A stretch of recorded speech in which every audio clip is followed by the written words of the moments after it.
Hello everyone, I'm Yannis Kalafatis and together we'll learn more about the Mediterranean cuisine and diet. I wish you happy holidays first of all and Merry Christmas depending on when I'm gonna upload it, question mark.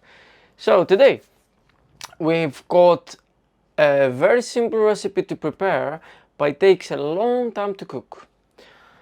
I guarantee you that if you follow the recipe from our website yanniskalafatis.com or you follow the link on the description, this meat and the potatoes that we're cooking today basically gonna be melting in your mouth, and I'm not even joking, they're so tasty. Last time I made it, I ate so much that I couldn't move. I'm not joking, it's just so good. Also disclaimer, this recipe is from Akis Petretzikis. The link will be down below in the description from his channel. He has some amazing recipes. Sometimes I'd like to follow his recipes, so have a look. Now, there is a lot of history behind this dish, and I'm gonna put it in the end. So if you're really interested and you want, just check down below the times that we have and you can find the specific part. So yeah, let's have a look, but before that, please leave down below in the comments if you have tried or what would you like to watch next. And as you're down there, press the red button and subscribe to join us and motivate and support us. Alright, let's have a look. Alright, so most of our ingredients are here, but let's have a look on how to prepare our lamb. Now, when you're choosing lamb, you wanna go ideally for the leg, because usually it has a bone and it gives extra flavor. But for now I've got shoulder, which is also nice. It has quite a little bit of fat. It hasn't got a bone, unfortunately, but it will still do. Now I've gotta say that this is recipe is not mine, it's from Akis, as I previously mentioned, and ours will be slightly different. We'll have a couple more ingredients that he doesn't add.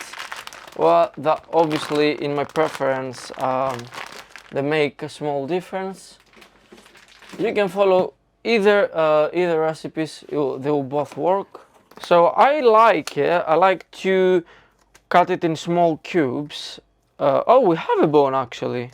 We have a bone, I had no idea. Never mind. Yeah, so I like to cut it in small cubes. You can go big chunks, which is a bit easier. Now I would say that we cut all these, we go above the bone. Now if you're buying it from a butcher, you can ask him to do it for you, but for us we'll just follow the bone one side to the other. Whew. Okay, that's us getting rid of the bone. I did what I could. It's not that bad. But honestly, I don't have a cleaver with me, so I'll add it like that onto the tray to give some flavor. Now we're gonna cut it into pieces because we have achieved what we want. Actually, that we're gonna make it in cubes, and this one we're gonna open it up a bit. So let's see.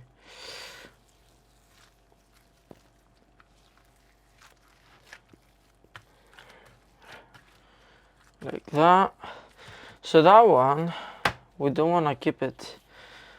It will be chewy and really hard. So we're gonna remove the part. So all of this actually will go, because you don't want this part here. Okay. And that is we're gonna keep it. So. Cut in half because we have a small chopping board.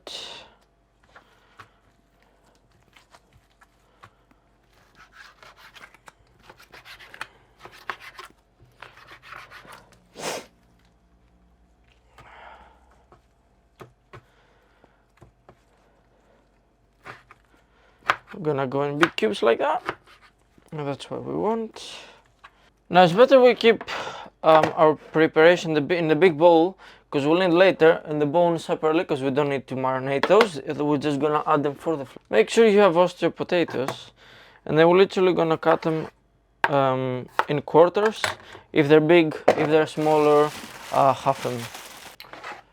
Alright, here are potatoes, here's our meat. We will leave them on the sides. And now we're gonna prepare our little paste. That's why I said it's really easy to prepare it. If you get meat with bone, again, ask your butcher, or you can use a cleaver and cut it down, so you don't have to go in depth as we did. If you can do it, feel free to do it. For now, we will need our mixer. Okay, so here we've got most of our ingredients. We've got rosemary, oregano, some honey, we've got a lot of wine, and don't worry if you don't, you're okay with cooked wine, but you don't want any alcohol. This will be cooked and the alcohol evaporate, and we keep the beautiful flavors of the wine. We've got our garlic, some chili crust, some cinnamon, oregano, I probably said that already. Yeah, I mean, make sure you have the recipe and you check our recipe. And we're literally gonna make the paste, and then that's the second important part. After we've prepared our stuff here, then we're gonna put it on the tray and cook it. If you do a larger quantity and you don't have enough ingredients, you can add a little bit of water. And basically, this is our paste. It's a bit runny because I added a little bit of water alongside with the wine. And we're gonna get our mix into our bowl with our ingredients, and we're gonna give a good massage. Make sure you mix it and it goes everywhere. If you don't like the strong flavor of the lamb, don't worry. You can add rosemary, and that goes so well together. That will cover it up for you. Now what we'll need is a double layer or a layer, depending on the quantity you do, of tinfoil, and on top a layer of baking paper. We will start with our potatoes on top. If you have a lot of liquid like I do, because you have made it more runny, just kind of scoop them out, and we'll add a little bit of liquid on top, because you don't want it to make a swimming pool. And then on top, we're gonna press them down a little bit. Again, you wanna keep it the same shape of the baking paper. On top, we're gonna go with our lamb that's been marinated, and it looks creamy and juicy. Wow. And make sure you scoop all the marinade there, because that will give a lot of flavor. Of course, do not forget our bones. Alright, actually, before we close it and go into the oven, we pull it aside and we will cut a little bit of hard cheese, kefalotiri. If you cannot find kefalotiri, you can get any hard cheese that is a bit squishy from sheep. That particularly is called osoirati, I believe.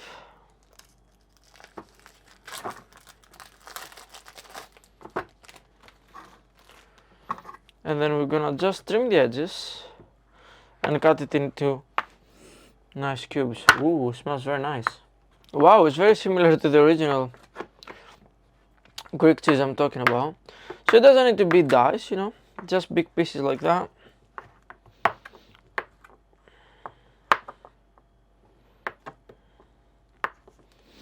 And then we're gonna spread it across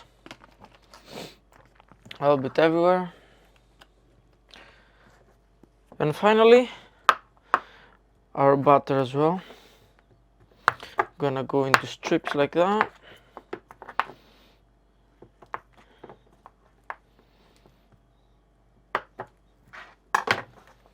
We're gonna spread that across as well.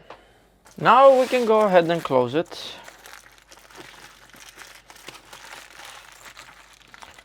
And don't worry, if you're doing it if you're doing a big quantity like I am doing, then we'll use another layer on top to seal it. Just make sure you squeeze properly so it's properly sealed and our juices will not escape. And that one we're gonna achieve it by pushing from all the sides, and then we're gonna get the tray here and we're gonna flip it. Alright, that one will go into the tray. Make sure you have a deep tray in case some juices escape, they will stay into here. But I have added a good amount of layers to keep it sealed. And that one will go into the oven for about 3.5 hours. Then we're gonna remove the tin foil and it will cook for a further 30 minutes on strong heat to make it a bit crispy. And that's all the preparation that needs to be done. And later we'll be enjoying. Ta-da! Look at this. Actually, let me bring you closer. Let me bring you closer. Look at that. That just came out of the oven. As I said, follow the recipe that can be found on our website, yanniskalafatis.com. Or you can follow the link in the description. I will get you there immediately. And as you're down there, you can press the red button to motivate and support our effort right here. Yeah, so that just came out of the oven, 3.5 hours in the baking paper and tin foil as we did previously, and then we removed everything. 30 minutes on 200, 220, literally for color, and it comes out like that. It literally, look, you can break it apart. You can literally with my finger, it melts. That's it. That's the same for the potato. You know, it just.